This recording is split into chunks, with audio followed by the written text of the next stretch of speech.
Un saludo a todos, queridos amigos. Me es grato estar con ustedes nuevamente para repasar nuestra lección de Escuela Sabática. Hoy vamos a tratar acerca de un tema que es trascendental a la vida cristiana, la transformación del ser humano. Es uno de los eventos más extraordinarios que encontramos en la vida diaria. Hay muchas personas hoy que quisieran tal vez cambiar su carácter, su vida, sus actitudes, y no lo pueden conseguir. Tratan de buscar tal vez cursos de estudios, de ética, para poder aprender cómo conducirse en ciertos y determinados lugares o ambientes. Y en algo pueden avanzar, pueden aprender algunas técnicas. Sin embargo, la transformación de la naturaleza, una transformación que viene de adentro hacia afuera, eso solamente se puede obtener mediante un poder que no lo tiene el ser humano ni ninguna institución, por buena que sea. Una de las cosas interesantes que podemos aprender es cómo vidas que estuvieron hundidas en el pecado, que se degradaron hasta lo sumo, llegaron después a ser, mediante el poder del Evangelio, vidas totalmente transformadas. Es uno de los eventos que aún el mismo Satanás se asombra de eso. Satanás se asombra de cómo personas que antes fueron degradadas, que estuvieron hundidas en el vicio y en el pecado, gracias al poder de Cristo, son transformadas totalmente en nuevas criaturas. Porque esa es una de las funciones del Evangelio. El Evangelio no es simplemente un cúmulo de doctrinas o enseñanzas para enriquecernos intelectualmente. El Evangelio va más allá que eso. Dice el apóstol Pablo en Romanos capítulo 1, versículo 16, porque no me avergüenza el Evangelio porque es poder de Dios, es potencia de Dios, es dinamita de Dios para todo aquel que cree, al judío primeramente y también al griego.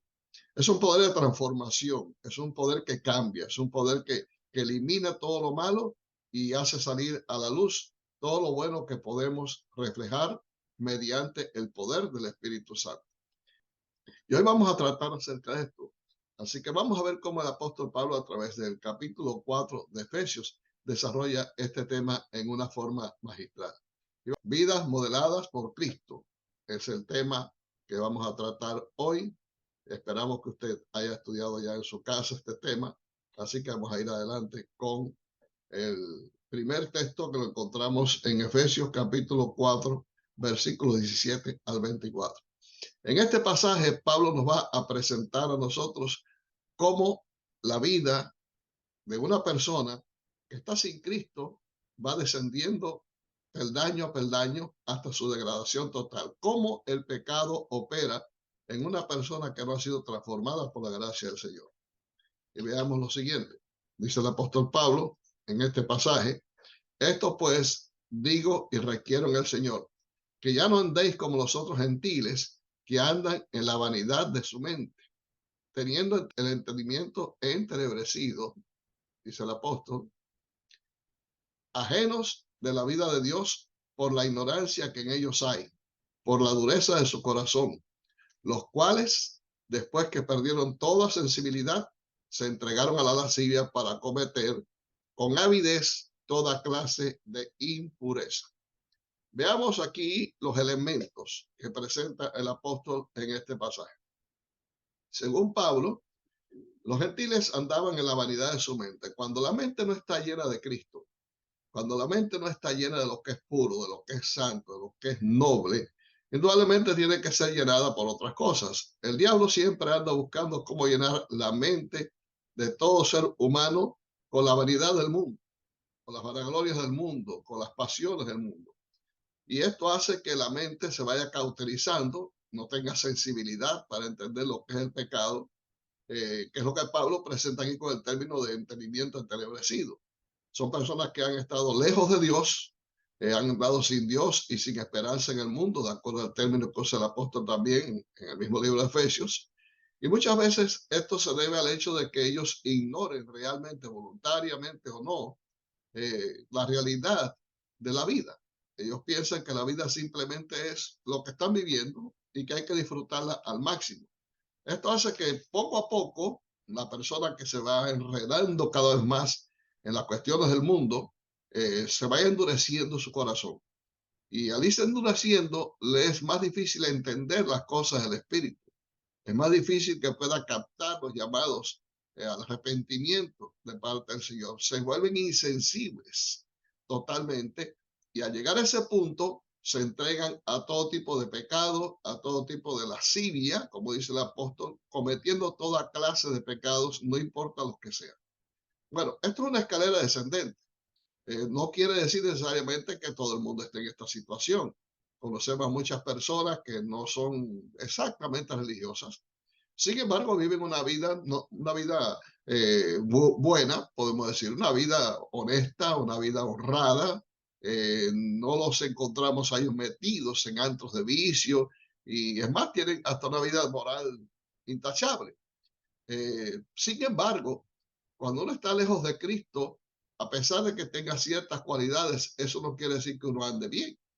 El apóstol Pablo está presentando aquí el grado supremo de degradación en personas que se dejan llevar sencillamente por las cosas del mundo, por el ambiente que les rodea, y poco a poco se van entregando al vicio. Es como la persona que comienza a tomar una sola copita de alcohol, una copa de vino o de cualquier tipo de bebida alcohólica. Y poco a poco se va acostumbrando a ella, después el organismo le está pidiendo más. Cuando viene a darse cuenta, ya es precisamente un alcohólico, ya no tiene freno, de manera que va a necesitar constantemente la bebida. Y eso es lo que sucede en una persona que no tiene freno, que simplemente está viviendo la vida como viene, quiere disfrutar todo lo que la vida le da y llega al punto que se hunde tanto en el pecado que después le cuesta trabajo salir de ahí. Esos ejemplos los encontramos en la vida diaria.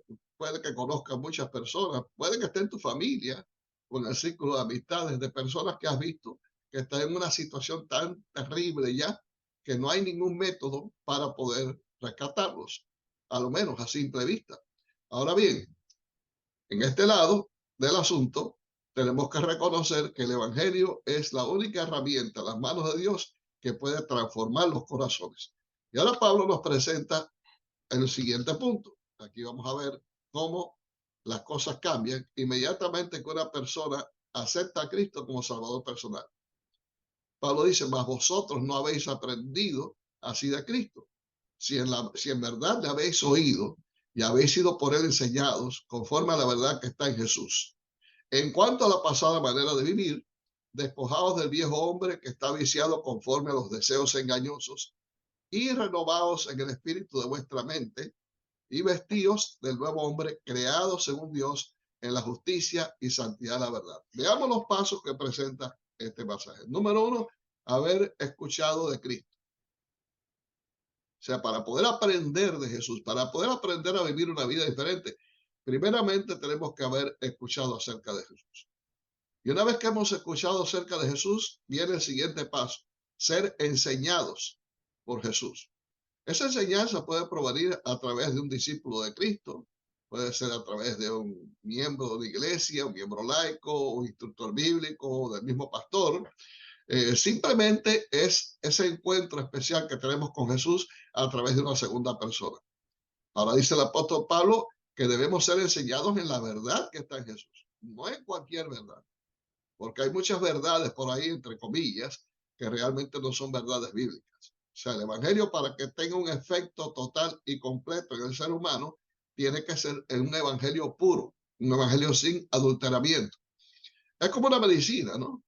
Para que una medicina surta efecto, tiene que tener todos los ingredientes necesarios para combatir aquel mal o aquella enfermedad que te aqueja. Y lo mismo sucede también con el evangelio. Para que el evangelio surta efecto, tiene que ser un evangelio puro, un evangelio completo, el evangelio que está en Jesús, lo que Jesús enseñó y lo que Jesús vivió. Cuando utilizamos ese evangelio, dice el apóstol que entonces comienza una operación irreversa. En esa operación, dice, ya la pasada manera de vivir ya no nos es atractiva. Ya el mundo pierde su interés para nosotros. Las cosas que antes eran nuestro deleite ya no lo son más. Ahora el hombre comienza a aspirar a una vida superior, comienza a vivir una nueva etapa de su vida. Y entonces comienza una transformación total, como cuando una mariposa pasa del estado de ser simplemente un gusano a ser una bella mariposa. En ese ambiente, el evangelio es el que hace ese capullo, donde estamos ahí incubados y donde comienza a ejercerse esa transformación y finalmente cuando un día se rompe, da a luz una nueva vida en Cristo. Eso es lo que es el despojarse del viejo hombre, un viejo hombre que está viciado con los pecados, con las actitudes, con la vida que hemos vivido en el mundo. Pero no queda ahí el asunto. O sea, hay una transformación en el ser humano, pero una transformación que no es estática, sino es una transformación que es dinámica. De manera que de ahí en adelante nos vamos renovando día a día en el espíritu de nuestra mente. Tengamos en cuenta que uno de los daños más sutiles que el diablo provoca a través de nuestra asociación con el mundo y sus patrones está precisamente la mente. La mente se va deteriorando hasta el grado que, como vimos hace un momento, llega a cauterizarse, ya se vuelve insensible. Ya para esa persona que se ha hundido en el pecado, todo lo que es malo le parece bueno, le parece normal. Y otros que tratan de vivir una vida diferente y tienen principios más altruistas, más honestos, más honrados, más morales, para ellos sencillamente esa gente está fuera de contexto, son arcaicos. Pero ahora no, ahora comienza una transformación total, pero es una transformación integral. Y esa transformación tiene que ver con la renovación de la mente. La mente comienza inmediatamente a asimilar lo que es bueno y a desechar lo que es malo. Eso es lo que significa vestirse del nuevo hombre. Un nuevo hombre que ahora es creado no según los patrones del mundo. Ya no vivimos conforme a lo que vive la gente, vamos a decir la mayor parte de la gente del mundo, sino que ahora este hombre es creado según Dios en la justicia, dos elementos, justicia y santidad de la verdad. Estos dos elementos son importantes porque la justicia tiene que ver con la transformación espiritual del ser que abandona su vida de pecado y es transformado por la gracia del Señor. Mediante la justicia, todos los pecados pasados quedan finalmente perdonados. La cuenta queda saldada. La página esa sucia es destruida para siempre. Pero además de esto, la santificación es un proceso que comienza una vez que el hombre ha aceptado a Cristo como Salvador personal y se va operando durante toda la vida.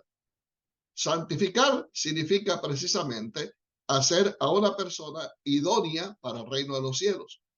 De manera que ese proceso es diario, el proceso es constante, ese proceso es cada día un poco más, cada día ascendiendo, es progresivo, hasta que finalmente podamos llegar a la estatura de la plenitud de Cristo, como ya estudiamos anteriormente. Es interesante esto hasta el punto que leemos lo que dice aquí en el libro Dios nos cuida, página 248. Renunciar a su propia voluntad, tal vez a los objetos preferidos de afecto y empeño, requiere un esfuerzo y muchos vacilan, abandonan y retroceden, pero esta batalla debe ser librada por cada corazón, verdaderamente convertido. O sea que eso es elemental. Si no hay una genuina conversión, si no hay un verdadero renacimiento, una transformación total, esto no puede ocurrir. Sin embargo, es necesario notar de que esta lucha, esta batalla, tenemos que librarla nosotros por propia voluntad. Por eso ella dice que debemos luchar con las tentaciones externas e internas. Debemos obtener la victoria sobre el yo, crucificando los afectos y las concupiscencias. Y entonces comienza la unión del alma con Cristo.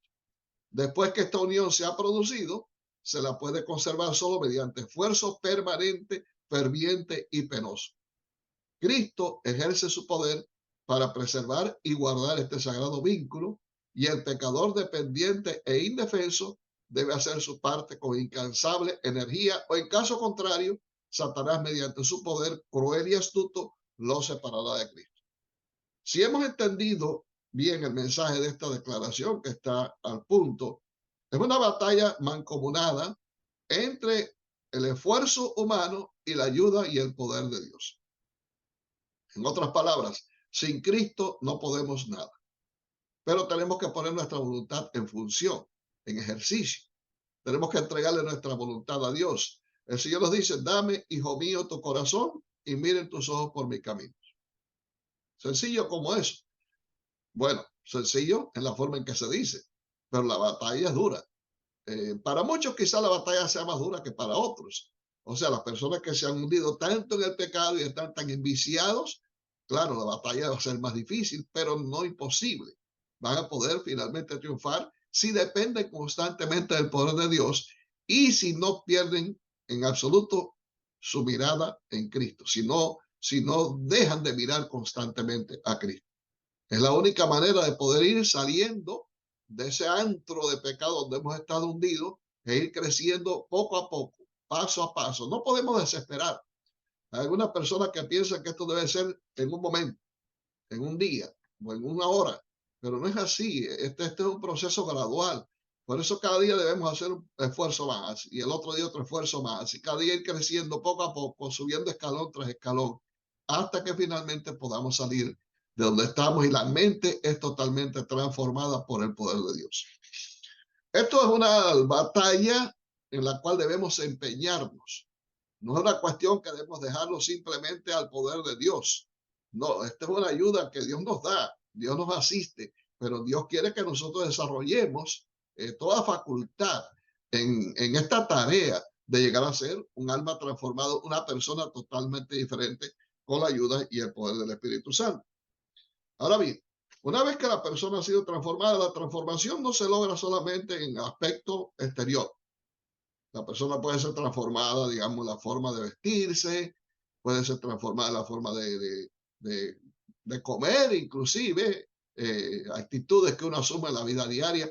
También esto va inclusive hasta en la manera en que nosotros hablamos. El apóstol Pablo, en los versículos que siguen, nos dice lo siguiente, por lo cual, desechando la mentira, hablar verdad cada uno con su prójimo. Así que ahí tenemos el primer cambio. Si antes era un mentiroso, ahora comienzas a ser una persona que solamente dice la verdad y habla la verdad y es honesta con las personas a las que trata. Porque somos miembros los unos de los otros. O sea, la verdad que Pablo expresa aquí es que por amor al prójimo, nosotros debemos tratar a los demás como quisiéramos ser tratados. Si nos gusta que la gente hable verdad con nosotros, que sean honestas con nosotros, así también debemos hacerlo nosotros con ellos. Otra cosa más, airaos, pero no pequeños. O sea, Pablo aquí da una cierta licencia a enojarse cuando son cuestiones que tienen que ver con la fe, cuando son cuestiones que tienen que ver con la moral, cuando son cuestiones que tienen que ver con lo mal hecho, con las injusticias que a veces se cometen, bien en el ámbito religioso o en el ámbito secular. Pero no debemos llegar hasta el punto de pecar. O sea, la ira es un recurso que tiene el ser humano para manifestar su desaprobación a lo mal hecho. Sin embargo, la ira debe ser sujeta a la cordura y no podemos extremarnos hasta el punto de que la ira nos lleve a hacer actos que realmente nos avergoncemos de ellos después.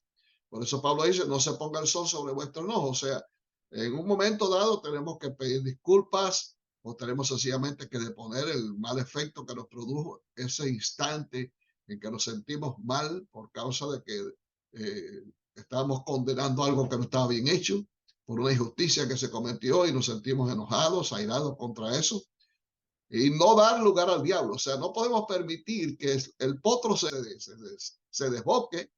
Eh, un potro desbocado indudablemente no tiene freno. Nosotros no podemos permitir eso.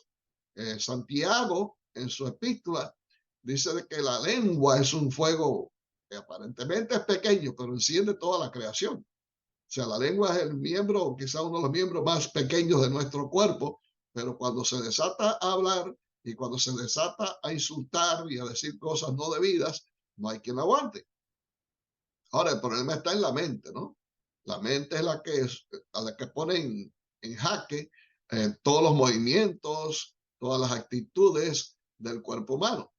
Y la mente es la que tenemos que tener santificada para que ella pueda regir inclusive aquellas cosas que nosotros hablamos. No deis lugar al diablo, no permitir que el diablo se apodere de ese momento en que hemos quizás perdido un poco los estribos, para que entonces empecemos a dañar y empecemos a insultar y empecemos a hacer que las personas que están a nuestro alrededor se sientan incómodas. Por otra parte, el que hurtaba ya no hurte más, sino trabaje, haciendo con sus manos lo que es bueno, para que tenga que compartir con el que padece necesidad. Normalmente el que se dedica al robo, al pillaje, al hurto, es una persona que está centralizada en sí misma, es egocentrista. Pero ahora esa persona que es transformada por el poder de la gracia de Dios, ya no le importa si padece o carece de ciertas cosas, él no hurta, ya para él eso dejó de ser. Ya no es algo que él deba continuar haciendo, sino que de aquí en adelante, como ha sido transformado su corazón, su vida totalmente cambiada, ahora él se preocupa más por los demás y se preocupa por ser una persona trabajadora, una persona dedicada, de manera que pueda ganar lo suficiente, no solamente para sostenerse a sí mismo y a su familia, sino también para compartir con las necesidades de aquellas personas que están desprovistas de todo lo material.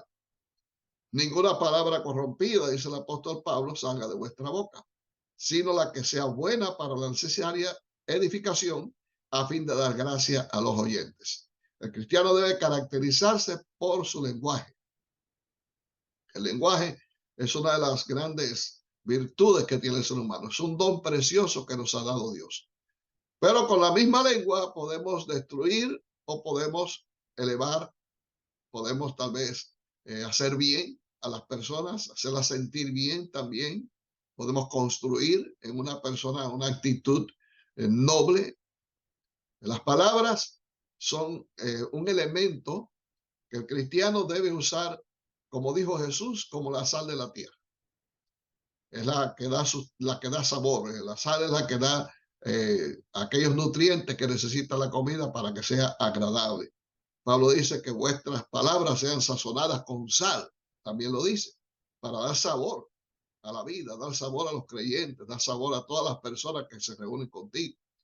Mediante nuestras palabras la gente conoce exactamente cómo somos, qué clase de pensamiento tenemos, qué clase de educación tenemos. Si nuestras palabras son como las palabras de Jesús, que siempre producían gracia en los oyentes, seguramente que producirán un buen impacto en todos aquellos que nos escuchan. Por eso es que debemos siempre estar sujetos a la obra del Espíritu en nuestros corazones para que Él transforme inclusive también nuestro lenguaje. Por eso es tan importante poder entender que en este trabajo, en esta misión que tenemos todos de ser transformados, el Espíritu Santo es un elemento fundamental. El Espíritu es el que da vida, el Espíritu es el que transforma, el Espíritu es el que resucita de la vida de pecado, del hombre muerto en pecado, lo resucita a una nueva vida en Cristo Jesús. Si tenemos el Espíritu de Dios en nuestros corazones, las obras de la carne no tendrán efectos en nosotros, sino que ahora producimos las obras del Espíritu. El Espíritu es el que nos proporciona los elementos fundamentales para llevar una vida transformada, genuina. El amor, el gozo, la paz, la paciencia, la mansedumbre, la templanza, la bondad, todos esos elementos, la paciencia, son importantes en nuestra vida diaria y eso solamente se consigue a través del fruto del Espíritu Santo, que es, por así decirlo, el regalo de Dios al alma convertida. Cuando tú aceptas a Cristo como tu Salvador personal y eres renacido por el poder del agua y del Espíritu, inmediatamente Dios te da un regalo. Y ese regalo está ahí en Gálatas capítulo 5, versículos 22 y 23. Es el fruto del Espíritu, que son las cosas que yo te acabo de mencionar. Eso solamente Dios lo da para que tú lo transformes, para que tú lo desarrolles. O sea, Dios te da lo fundamental. Pero tú tienes que trabajar con todo eso para desarrollar todas esas virtudes en tu vida, de manera que puedas llegar a ser una bendición para el mundo en el cual vives. Por eso Pablo, en el versículo 30, capítulo 4, dice, no contristéis al Espíritu Santo de Dios, con el cual fuisteis sellados para el día de la redención. De ahí en adelante, el cristiano debe tratar de no entristecer al Espíritu Santo. Y hay algo interesante que yo quiero compartir en estos momentos a través de este pasaje. El Espíritu Santo no te abandona por el hecho de que cometas un error, porque digas una palabra indebida o te comportes mal. No, el Espíritu Santo no pierde tan fácilmente los estribos. No, el Espíritu Santo sí se entristece. Se entristece porque hiciste algo indebido, porque actuaste de una forma descomedida, pero Él no te abandona. Él no te abandona porque tiene una tarea y la tarea de él es completar la obra. En Filipenses dice el apóstol Pablo que el que comenzó en vosotros la buena obra la terminará hasta el día de Jesucristo. O sea que es una tarea que la va a llevar durante toda la vida, transformándote en la medida que tú permitas que el Espíritu Santo te transforme. O sea, va a seguir, él no va a perder en ningún momento la paciencia, él no va a perder el interés. Por eso debes darle gracias a Dios, porque Él envió a su Espíritu Santo para que te convenza de pecado, de justicia y de juicio. Y para que sea el que obre en ti el querer como el hacer por su buena voluntad. Así que deja que el Espíritu Santo trabaje. Si hiciste lo malo, pídele perdón a Dios y dile al Señor, no quites de mí tu Santo Espíritu, como oró David. El Espíritu Santo va a continuar. Y cada vez que caes y te levantas, el Espíritu Santo sigue en su obra, hasta que finalmente logre una masterpiece, una obra maestra, algo maravilloso para la gloria de Dios, no para la gloria tuya, sino para la gloria de nuestro Dios. En el Evangelismo, página 447, leemos que el Espíritu Santo tiene una personalidad. De lo contrario, no podría dar testimonio a nuestros espíritus y con nuestros espíritus de que somos hijos de Dios. Debe ser una persona divina, además, porque en caso contrario, no podría escudriñar los secretos que están ocultos en la mente de Dios. Porque ¿quién de los hombres sabe las cosas del hombre, sino el espíritu del hombre que está en él? Así tampoco nadie conoció las cosas de Dios, sino el espíritu de Dios. El espíritu de Dios no es un viento, el Espíritu de Dios no es una fuerza inmanente. El Espíritu de Dios es una persona real, así como el Padre y el Hijo lo son, así también lo es el Espíritu Santo. Es tu compañero diario, es tu amigo para asistirte, para ayudarte. En el momento que caes, el Espíritu está ahí para levantarte, darte ánimo, decirte, sigue adelante, no te acobardes, avanza. Aquí estoy para ayudarte a vencer todos los problemas que te presenten. Vamos a avanzar, vamos a ir juntos en esta tarea. Yo estoy a tu lado para que tú puedas crecer cada día más y puedas alcanzar tus ideales y tus metas también en la vida cristiana. Por eso yo le agradezco a Dios por la obra que el Espíritu Santo ha hecho en mi vida. Y cada día le pido, no te canses, sigue adelante. Sé que soy un material duro, sé que soy un material bastante tosco, pero yo confío en que tus manos diestras de artífice van a lograr una gema preciosa. Así que tienes toda mi aprobación y todo el derecho te lo doy para que sigas trabajando en mi vida.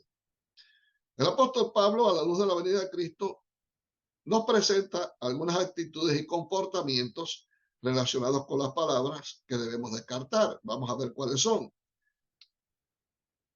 Efesios 4, 31 y 32, Pablo dice, quítense de vosotros toda amargura, enojo, ira, gritería y maledicencia y toda malicia. 1, 2, 3, 4, 5 y 6 actitudes del hombre viejo, del hombre de pecado.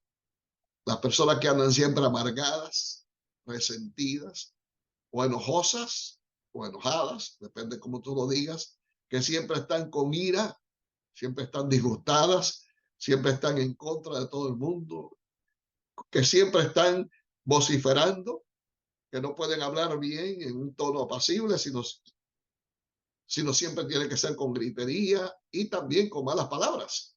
Eso es lo que significa maledicencia. Y siempre están pensando mal de los demás.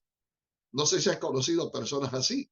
Tal vez podamos haber sido algunos de nosotros, pero ya hemos sido transformados por la gracia de Dios. Pablo dice, quítense de vosotros. Es decir, que se quiten quiere decir que tú tienes que poner guardia en tus palabras y actitudes.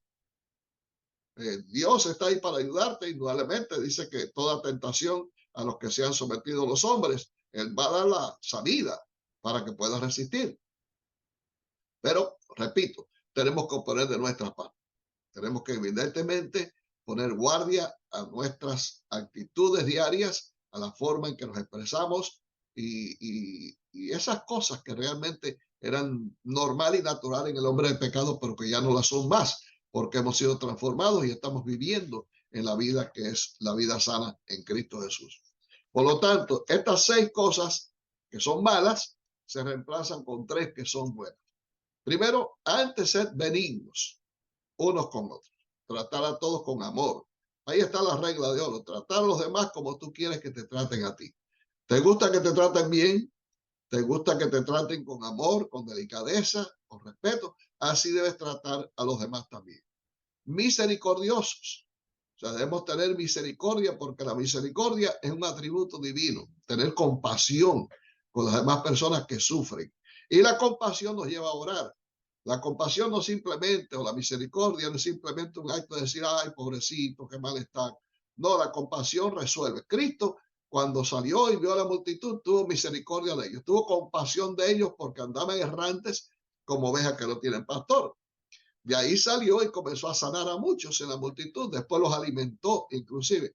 O sea, la compasión es activa, la misericordia se mueve para solucionar los problemas de la humanidad que está carente de brazos, de ayuda, de aliento, que está sufriendo por causa de padecimientos, sean estos físicos o espirituales, que necesitan ser resueltos. Y solamente los misericordiosos podrán alcanzar misericordia. Así que cuando actuamos misericordiosamente, vamos a obtener también misericordia. Y dice Pablo también, ahí viene el tercer ingrediente, perdonándoos unos a otros, como también Dios os perdonó a vosotros en Cristo. Debemos entender que siempre podemos, de alguna forma, hacernos daño. El hecho de que seamos gente gregaria, que vivamos juntos, que estemos tratándonos constantemente, puede producir algún tipo de roce. Pero debemos sobrellevar las cargas los unos de los otros y perdonándonos siempre con amor, sabiendo que podemos cometer errores y de la manera que queremos ser perdonados por el Señor, ser también perdonadores. Recordemos lo que Jesús dijo allí en el Sermón de la Montaña. Si no perdonamos a los hombres sus ofensas, tampoco nos perdonará Dios nuestras ofensas. Así que una regla para recibir perdón de parte de Dios es también perdonar a los demás. Esto nos hace pensar que esta actitud del perdón tiene dos dimensiones. Y para que una sea posible, la otra tiene que realizarse también. Por ejemplo, el perdón divino. Todos queremos recibir perdón de Dios. Todos necesitamos el perdón de Dios, porque si no somos perdonados, indudablemente vamos a estar perdidos. Dios nos ha dicho que si hemos cometido algún pecado, tenemos un abogado, a Jesucristo. Y nos ha dicho que la sangre de Cristo nos limpia de todo pecado. Eso lo deseamos todos, pero también quiero enfatizar esto, que ministremos el perdón humano. Y ahí vemos una cruz. Perdón divino es ese tipo de dimensión vertical del hombre con Dios. El perdón humano es la dimensión horizontal del hombre con su prójimo. Para poder obtener el perdón divino, primeramente debemos ejercer el perdón humano. Muchas veces me preguntan, bueno, ¿y yo tengo que esperar que la persona que me hizo daño, me maltrató, se arrepienta y me pida perdón? No, no. Así no marchan las cosas. Sencillamente tú debes ministrar el perdón hacia los que te hieren, aunque no te lo pidan. Pensemos en Jesús. El ejemplo de Jesús siempre es importante en estos momentos y en cualquier momento en que tengamos una duda. ¿Cómo actuó Jesús en relación con el perdón? ¿Tuvo que pedir o tuvo que esperar Jesús que una persona le pidiera perdón para él perdonar? No, en absoluto. Jesús actuó simplemente como nos está enseñando aquí la palabra de Dios a través del apóstol Pablo. Por ejemplo, pensemos cuando los sicarios, cuando los verdugos de Jesús le estaban crucificando, ninguno de ellos le dijo, Señor, perdóname lo que estoy haciendo, tengo que hacerlo porque soy un soldado romano y no me queda más remedio que obedecer, pero en realidad no es mi gusto clavar estos clavos en tu carne, así que por favor, perdóname. Bueno, eso yo por lo menos no lo encuentro registrado en ninguno de los evangelios, así que asumo que eso nunca nadie lo dijo allí. Sin embargo, a pesar de esto, Jesús les dijo, Padre, perdónalos porque no saben lo que hacen. ¿Ves? Sencillo como eso. O sea, nosotros debemos ministrar el perdón hacia los demás, no para bien de los demás, sino para bien de ti mismo. Cuando no perdonamos, tenemos siempre un espíritu de amargura, de resentimiento, de inconformidad, y hasta de animosidad en contra de aquel que nos ha dañado, nos ha ultrajado, nos ha ofendido, etc. Pero cuando perdonamos a esa persona que nos ha hecho daño, pero que no se ha atrevido por razones que fueren a pedirnos perdón o no quiere pedir perdón, nosotros hablamos ya nuestra deuda. La parte que me corresponde a mí ya quedó saldada con Dios, ya yo perdoné. De manera que abría el camino para que las bendiciones de Dios fluyan. Mientras yo no perdone, estoy bloqueado con Dios. Pero una vez que ya perdono y eché a las espaldas ese problema y me olvido de ese asunto, quizás no te olvides necesariamente de que se te hizo daño, pero no vas a permitir que te amargue la vida. No vas a permitir que eso te siga molestando. Ya lo olvidaste, ya lo dejaste a un lado. Eso es lo que quiero decir con el efecto de olvidar. Y entonces ahora se abren las ventanas del cielo y mira, las bendiciones de Dios fluyen facilito para inundar tu vida de paz, de amor, de felicidad. Entonces, cuando tú practicas el perdón humano, inmediatamente llega el perdón divino. Mira, mira qué bien Dios quiere que funcione todo esto. Leemos lo siguiente en manuscrito 65 del 1901 de la Sierva de Dios. Dios desea que sus palabras sean para dar vida. No deben hablarse palabras que produzcan irritación. Por más provocado que se sienta, contenga las palabras que fomenten el mal en otro corazón. El habla es un gran talento y Dios desea que cada uno de ustedes alcance la norma de la semejanza a Cristo. Que cada palabra que pronuncie sea para bendecir y también para elevar.